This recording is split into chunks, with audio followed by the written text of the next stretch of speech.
Okay, so welcome back to another tutorial on this channel. And this is the video number 2. We notice that this is a series and you're on a playlist. This is the improving width on mixing, right? And this is in the version number 2. I'm going to give you the link to the number 1.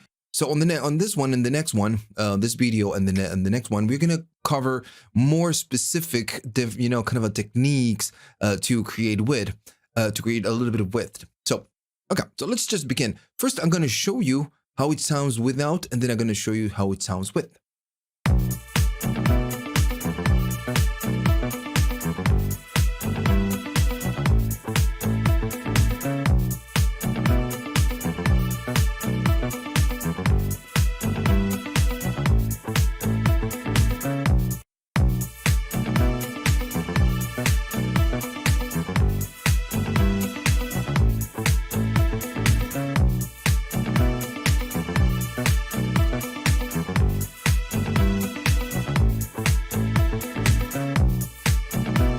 Okay, so we need to cover a lot of things. Well, maybe not a lot of things, but there are very specific things.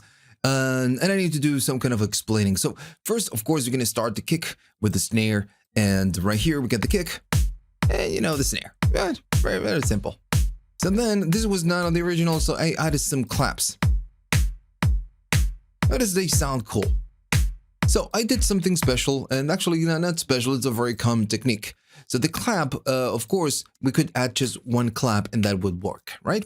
Now, what we can do, we can duplicate the same track. We can just duplicate it, again, duplicate it. And then one is going to go to the left and the other one is going to go to the exact right, right? So now the next one, this one, the clap, what we can do, we can time shift it. Now if you're Ableton, if you go all the way to the right here, you're going to have an icon, a symbol, where you can time shift a little bit. On Bitwig, you need to find a device called time shift.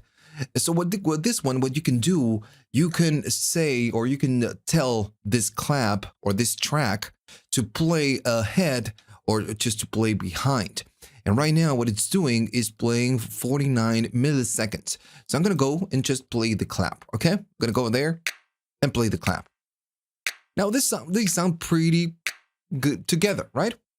Now, if I turn this off, notice that width is gone.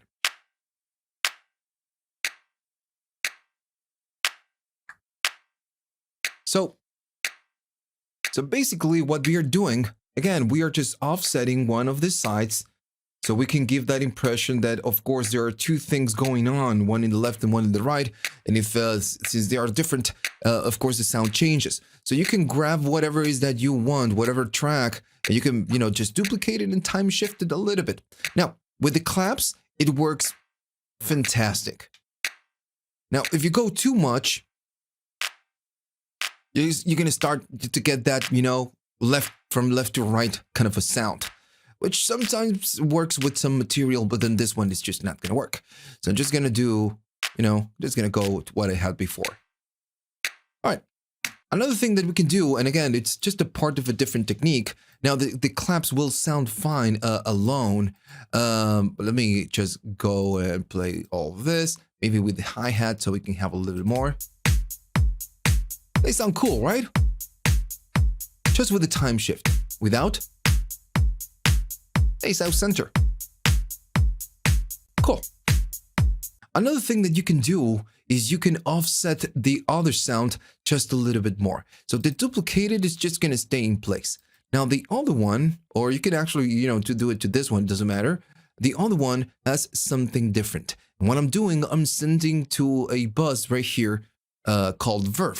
And this is a tiny little reverb with, 100%. We do have some pre-delay and some decay. I keep turning the phone volume down and it just keep coming back. This phone sucks. I'm sorry for that. Let me just turn it off. There we go. I had a good phone, and I have a kid 2 years old and he smashed it. He killed it. That was a great moment in life. So, okay, so let's go back. So what I'm doing, I'm sending one of the claps a little bit of reverb. And this is going to make the whole difference in the world. And I'm going to just show you. So I'm going to go and just mute everything and just play the claps. Now I'm gonna go right here to the verb. I have a tool. Notice it sounds a little bit different. I have one of the shakers going on, so let me just turn it off so we can notice how different it sounds. And then again, the whole point of the claps is to play it with the snare, so we are just kind of moving them to the background. But I'm moving one of them. The other one stays right there in the center. Okay, so I'm gonna go and play all this and show you how different it sounds with and without. So now it's with, of course, without. Very different, right? Now, we don't have to go crazy like I'm doing right now. You just need to do a little bit of this. And this will just add a little bit of width. Now, iCloud maintenance. Oh my god, iCloud again. I hate iLock.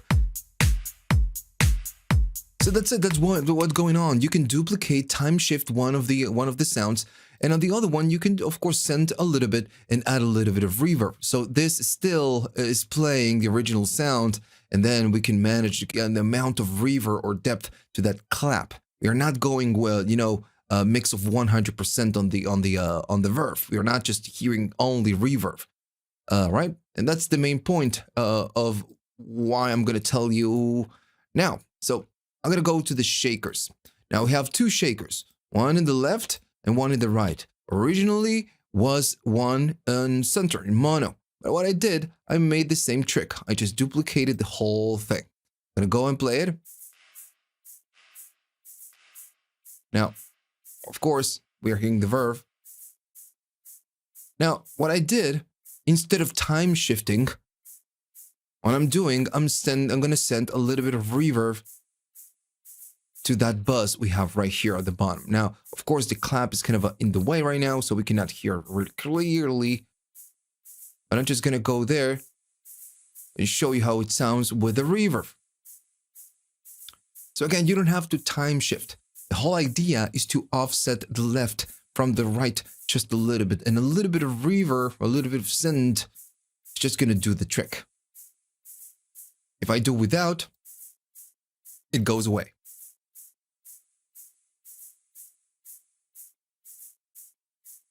Okay, so simple enough, just let me just go back to the clap we had from before and go back to the original track.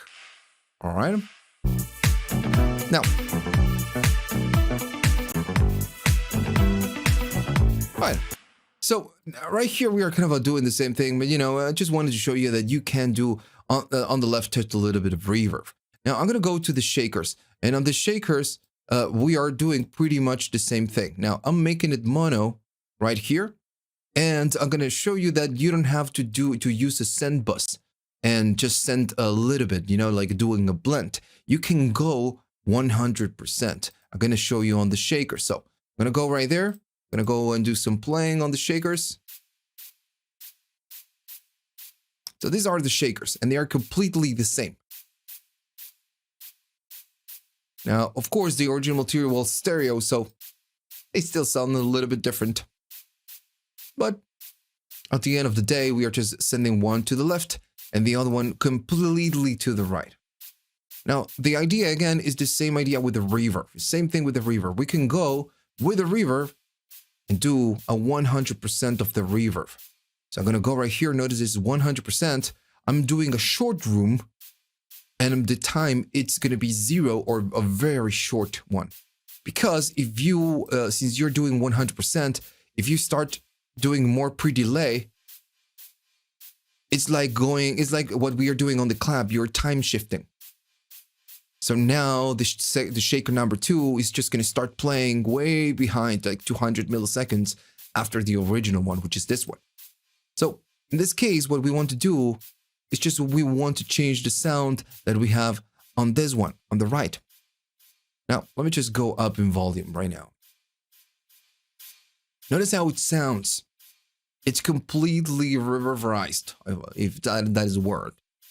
But we are doing a very short reverb, but it's always 100%. This is going to affect, of course, the panning. Because since we are doing 100% on the reverb, it sounds way behind. And of course, it has less volume. So notice that right here, this one, it's just, it's a little bit more than this one. So now, of course, it's like we are panning. The shaker number, this shaker is more in the left, and we still have something on the right, but it sounds different.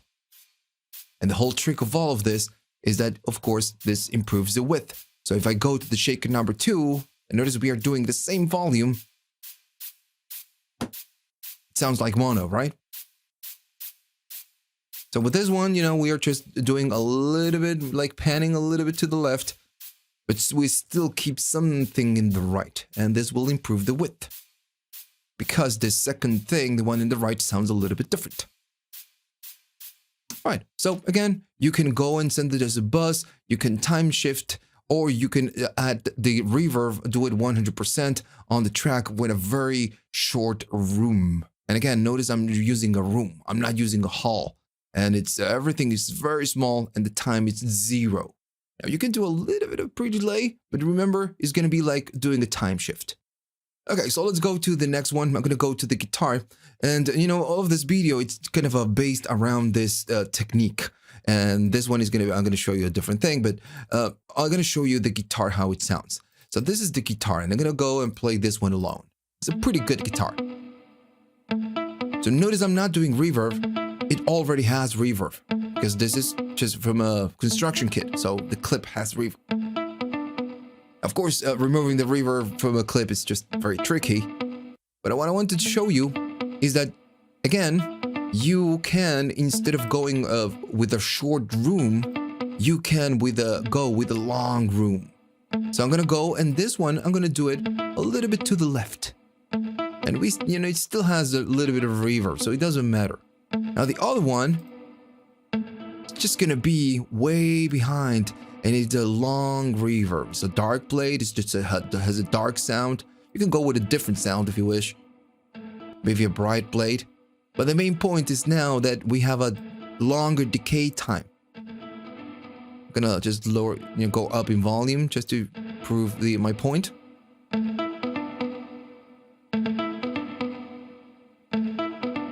So yeah, again, the main idea, is to go and make it longer.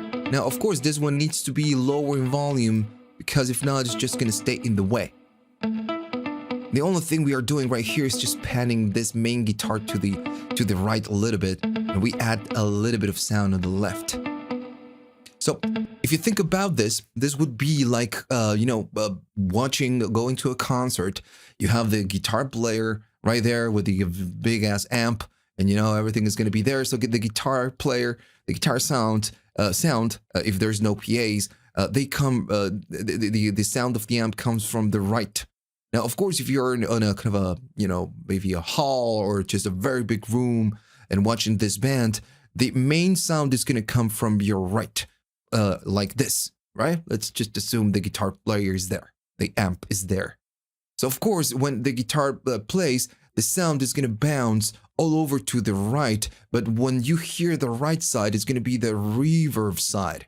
It's not going to be the clean, kind of a, more cleanish guitar you have in the left. So like doing this, we are kind of emulating kind of a real space. Kind of course, all of this is just an emulation. So the very, reverb sound comes from the left, and the other one, we get the more detailed sound that comes from the right.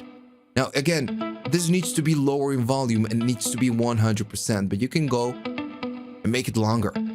If you wish, you don't have to use a room and go short.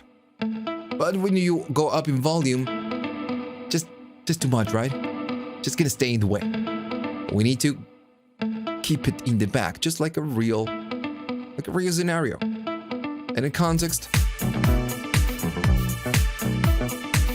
the guitar still on the little bit on the right, but we get something, in the left. Now,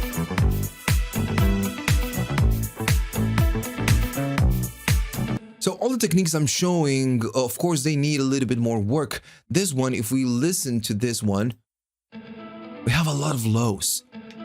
So one thing you can do, you can go and do a low cutting, right? just a low cutting. And all of this is just mixing. It's not a technique, it's part of mixing. Just a recommendation. Okay. So, with a little bit of reverb, a little bit just duplicating tracks and doing a little bit of time shift, it's just, making, it's just doing a lot for us. Now, let's go to the next one. I'm going to go and show you some strings. So this one is a very sustained sound. It's not something like the guitar, right? So this is how it sounds with what I did. Without, much mono-ish.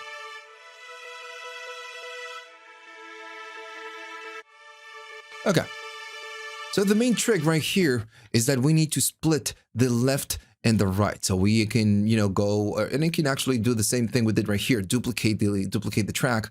One is going to go to the left and the other one is going to go to the right.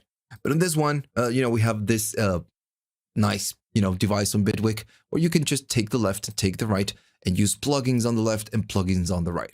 So what I'm doing, and I'm going to go and open this, and I'm going to go to this one and open the right one.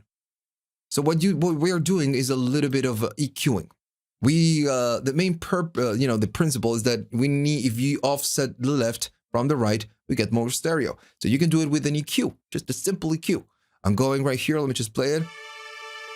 I'm doing a little bit of cutting on the 400 and something, and I'm boosting on the left, the higher frequencies. So I'm giving the presence a little bit more to the left, and we can actually hear this. The left side sounds a little bit more present. It's because we are boosting this. Now on the other side, we are doing the opposite. Instead of cutting right here, I'm just gonna boost a little bit right there, maybe. So if we cut here, we boost on the other side. And on the other side, I'm doing the same. I'm cutting a little bit of the highs. Because when we separate the left from the right, we get more stereo. Now, of course, you need to do this on a kind of and I'm doing linear phase. Why? Let me just go to 0 latency. You need to do this very small amounts. Maybe right here I'm going a little bit crazy just to prove my point. Just a little bit, it's going to be enough. Notice it changes the sound. Now, again, all of this I'm showing you is just you just need to do a little bit. You don't need to go crazy and do it on all your tracks like I'm doing. I'm kind of hyping everything I'm doing right here, right? Hopefully you understand that. You just need to do it on a few tracks and that will give you that width. You don't need to do it on everything. It's just going to ruin your mix.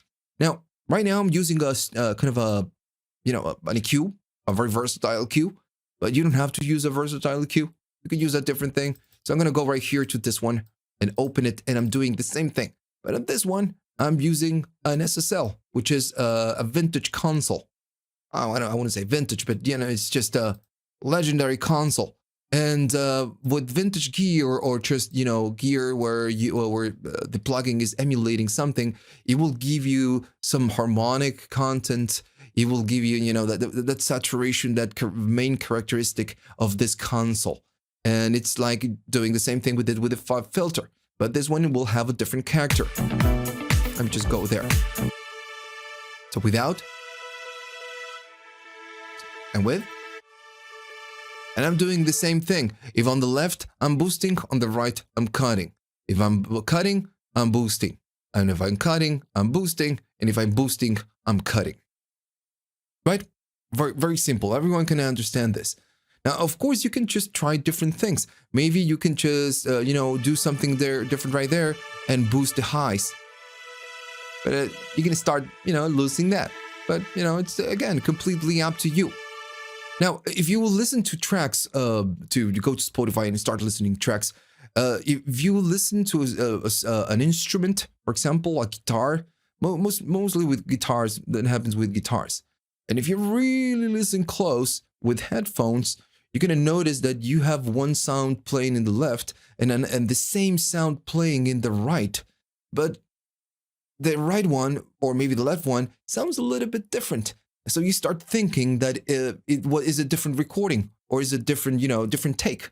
So that of course might happen. It's double tracking. But at the same time, this is happening.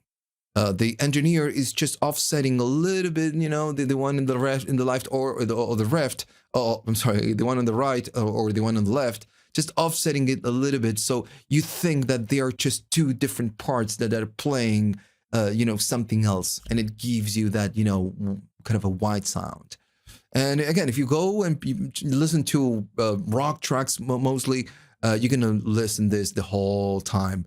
Blues, like modern rock and blues, this is just very common, doing double tracking, doing something on the left and something on the right, something like this. It's very common. Okay, so that's it, using time shifts, doing reverb on sides, going 100% on a reverb on the sides, using shorts or rooms or long reverbs on the sides, and then of course doing, left and side EQing. So that's it. Now, on the next one, we're going to do a little bit more and we're going to go a little bit more crazy with some other techniques like, mid side instead of left and right side. We're going to start using a little bit more effects, which is something that we kind of already did on the delay series. And we're going to do double tracking. Yeah, you can do double tracking on your DAW. All right. So again, remember to like and subscribe. And of course, see you on the next one.